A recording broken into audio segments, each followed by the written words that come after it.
Hoe leuk was het voor u, Lamine, om hier op te treden? Ja, voor mij was het heel mooi om mensen te zien en luisteren naar ons.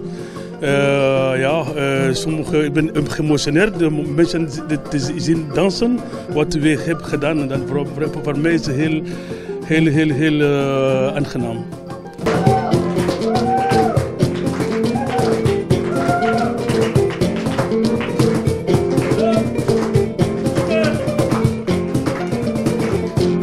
Sowieso speciaal om met twee grote koristen te spelen. Ik heb nog niet veel podiumervaring met Cora, dus het is heel speciaal voor mij. Ook om te zien dat het zo goed onthaald wordt, dat is wel leuk. Ja. Nous, on est joueurs de kora, descendants de génération en génération de cet instrument.